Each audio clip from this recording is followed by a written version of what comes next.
hmm where, it's like, okay, well, I want to get out of this, creditor debt, this, or consumer debt, and it's the right thing to do. It makes sense on the cash out refi, but is it as efficient? Most of the time it's not, right? And that's one thing that I've seen happen quite a bit, is that most of the time people will get a cash out refi, add another 30 years, and they don't know how much that additional 30 years cost, right? Because you're not going to keep your interest rate. It's going to be based on the current interest rate when you do a cash out refi. hmm Um, and then on top of that, you can't do a cash out refi and keep the same time frame without your mortgage jumping up to an astronomical degree that may not be affordable. Right. And there's no adjusting it. You No, can't after the fact be like, actually, I only need this much money, or actually, I needed more, or right, it's like, no, you do the cash out refi once and that's it. And then if you need more equity out of your home, you have to do another cash out refi if you can qualify at that point. And right, now there's more transactional expenses every time you do that, right? right, right. Whereas with a first lien HELOC, it's totally flexible, right? You can pull as much as you need or pay as much as you want into it. It's totally up to you. Yeah. If do we have time to show Sure, go another ahead, side go of for it, this? man. Okay. Go for it. We So could, I I might want to split this up into two videos. share here um, that concept of a cash out refi as well, because I Yeah, do and I think, want to be clear too. We're not against mortgages. We're not against cash out no, refis. We're not against any of these financial tools or strategies. We just want people to see, you know, that the first lien HELOC, like these other things, is a tool that can be used a lot of different ways, that right? can make a lot of sense. It's not about HELOC versus mortgage. That's what people start obsessing over. And Right, that can be a good comparison, but really it's about what are your financial goals and then what tool is best going to help you accomplish that goals. It might be a mortgage. It might be a cash out refi, We're not against those, right? right, right. So I want to show this example. It's of, let's say a person had a $250,000 balance that was on their mortgage, but now they're refining, right? And they're adding 20 years to the term of the refi. So we have to be realistic about what that looks like, because sometimes people focus on, well, if you just stay in the mortgage and you do it this way, it's going to be perfect. But they forget that people do have life situations that come up, and all of a sudden they may need access to money and they don't know where else they can get it. And then they do a cash out refi, right? hmm This is an often this is often used. This is why so many homes never actually get paid off, right? hmm So in this example I'm using, Yeah, it's and I just want to reiterate something that DeAndre said, right? Realistically, a lot of people never pay off their homes. a lot of people never pay off So their when we home. say a 30-year mortgage, really what happens is every 5 years, they add another 30 years, right? Every Yeah, 5 years, they refinance it for exactly. whatever reason. Maybe they need to get access to the equity, what have you, right? Exactly. And normally it's not that they're adding 20 years. Normally it actually is that they're adding 30 years, right? And the reason why they're adding 30 years is because they're also trying to make sure that the payment stays low. Right. Right? And Right. so they're biting themselves, and I can replicate that because this is kind of normal for it to be a 30-year loan as far as what people are doing, right? So Mhm. here's the thing. All right, the person took out 40,000. Now, you'll notice that it shows us that the monthly payment is a saving on the monthly payment of 6130. And that's what the client really focuses on sometimes is, well, I don't want my monthly payment to go up that much. But if you're accessing money, you should expect that your monthly payment would rise. But Mhm. no, you want to keep it the same because you want to keep a similar budget and not go into terrible debt. Mhm. Um, but now we're looking at 174 months that was added, or slowed this loan down, right? And Mhm. $258,000, $430.75 of extra costs for the new loan. Let me Mhm. repeat that. That is of extra costs of the new loan. Remember, they only did a cash out refi of 40K. Their original loan was 250, right? Right. And And that's the because upfront you're costs, resetting the amortization schedule. that's why, right? And a lot of people never realize that, right? And so you hear everybody who wants to, oh man, no, the HELOC will cost way more, and they forget how often people actually reset their amortization schedules. It's very unusual for a person to stay on the same loan for their entire life. Right. If you refinance every 5 years or so, like people often do, the vast majority of all of your payments is going to interest, not Exactly. principal. You're not really making a dent in the principal. So that's the other thing about the cash out refi. It's not just about, to DeAndre's point, the monthly payment or how much cash you get Right. out of it. It's the fact that you're now moving your payments back to the beginning where it's now the least efficient payment, right? Right. With a 30-year amortized mortgage, the least efficient payment you make is the first one. The most efficient payment you make is the last one, Last one. 30 years later, right? Yep. Yep. And so what we see in this situation for the client is 40,000 ended up costing them 258,430 more than what they were originally set to pay in the loan, right? Heaven forbid there's another issue that comes up in their life. This now becomes a mansion in California. You know what I mean? Like if you continue doing this, you set yourself up to never be able to actually pay off the balance. Now here's another thing that I'll also highlight, because I like for people to see this. There's hold on.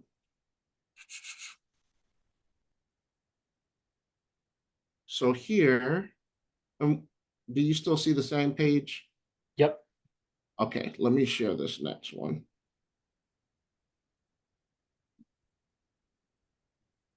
So I did a comparison here that I just want to, and you guys will be able to watch it on the record, but this is the comparison running it at 8%. This same family, they got $9,200 of net income together. They have $3,500 of expenses after the mortgage is gone. But I added that $40,000 of debt up there to get rid of, the $1,800 that they were spending towards it per month, Hmm. Hmm. Hmm. right? Now, when we scroll down, we're seeing that this family is on the track for paying that whole thing off in 5.5 years at $359,462.79. Now, how much did I add to the loan? Added, 40,000. added 40,000, right? Hmm. Now, did that 40,000 affect this loan as bad as it affected the other? No, No. nowhere close. Nowhere close, right? Now, and we could see the original number, right? So like if I drop this down to 240, I said, okay, well, they're at 240. 250, I think you meant, Oh, DeAndre. 250, excuse me. Thank you for that. So it's at 250, right? So the client is at 4.58 years, $299,336.79. Hmm. So adding the 40 grand Hmm. added a year. A year. Yeah. It added a year, right? And how much on top of the money did it add? Okay, it bought me to 359. Hmm. So realistically, I was at 299 when I was Hmm. at the regular balance when all it was 250, right? This is a flush example of a real family who had the expenses, already got rid of their credit cards and said, let's wrap all of this, get it out of there, right? This is the type of stuff that the HELOC does. Now, the funny part is there's a metric that we're not considering that, is the scary part. How much were the credit cards costing long term? Hmm. At 27%, Hmm. 29%, 21%. And those payments that they were sending, the 500 here, the 300 there, the 400 there, how long would it have taken them to pay off the balances that they had? It would have taken them forever. And how much would it have cost? It would have cost way more than the difference of what we just created, right? And even more so, it would have cost even more than the mortgage cash out refi.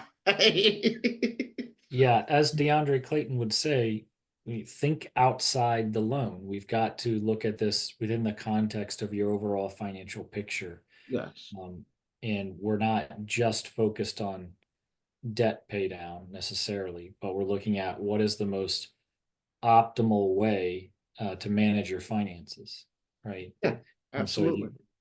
I think this is a good comparison because sometimes people will do exactly this. They'll do a cash out refi in order to pay off some toxic debt, which that by itself isn't necessarily a bad thing at all. It could make a lot of sense, but there might be a more efficient way to do it that gives you a lot more flexibility and control and liquidity, right? And I'm glad you said it exactly that way. Cash out refi. Who also does that all the time for their business? Who What, does real cash out estate refi? investors, Real real estate estate. investors do it all the time, right? But they are not even doing it as efficient as they could be with the means that they normally do a cash out refi with. Normally, they're doing it with the standard type of loan, right?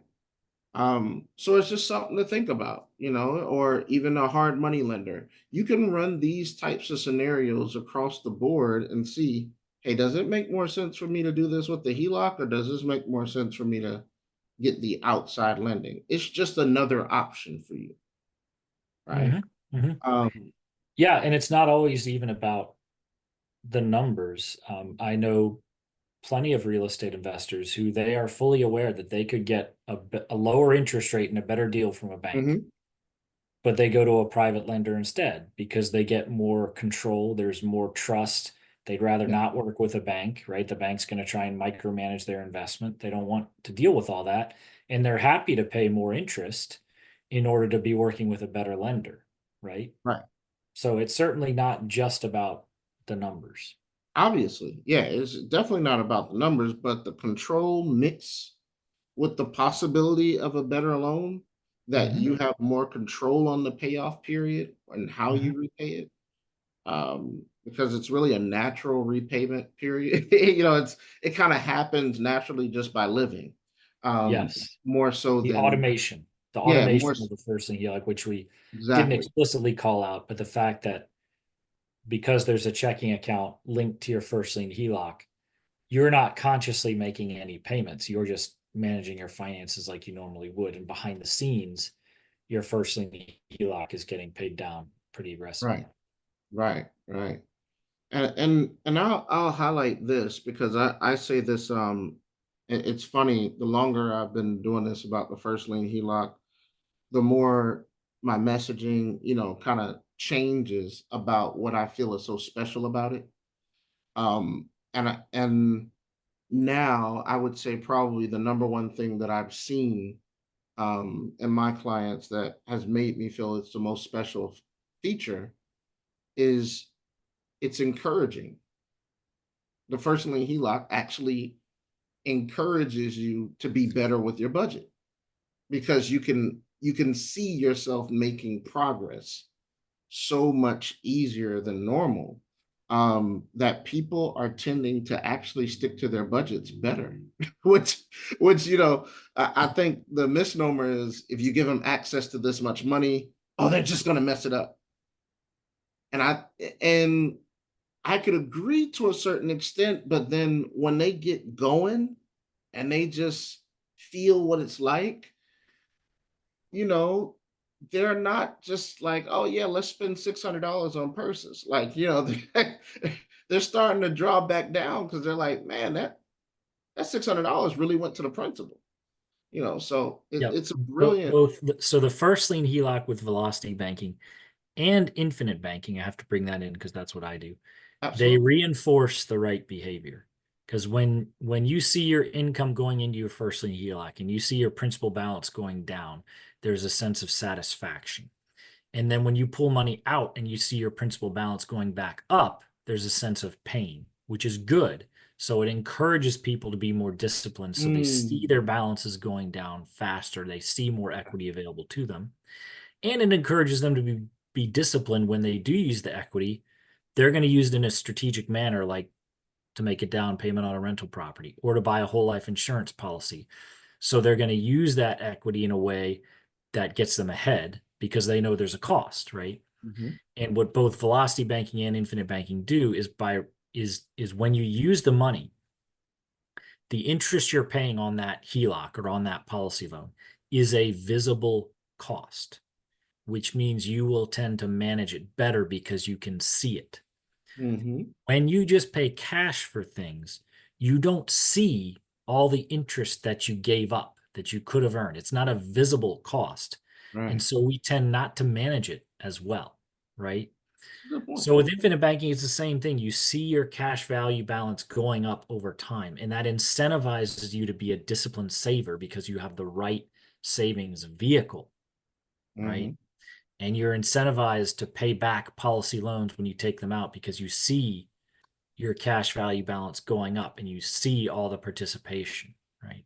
So I agree with you. I think that's a huge one. That again, the psychological benefits that both velocity banking and infinite banking reinforce and drive the right behavior and the right discipline, as opposed to many of the other financial vehicles out there, which even though they could in theory work, they're harder because you kind of have to work against human psychology to really make them work, right? Absolutely. Absolutely. Absolutely. All right. Well, DeAndre, thank you so much for your time and expertise. Thank you for that use Oh case. That man, was that that was was really good. I'm that looking was forward to the fun, next man. one. That was fun. That's like an average appointment. I was like, oh, this is cool. I'm used to seeing this. All right, thanks everyone for watching. DeAndre, thanks so much for your time. God bless. Godspeed.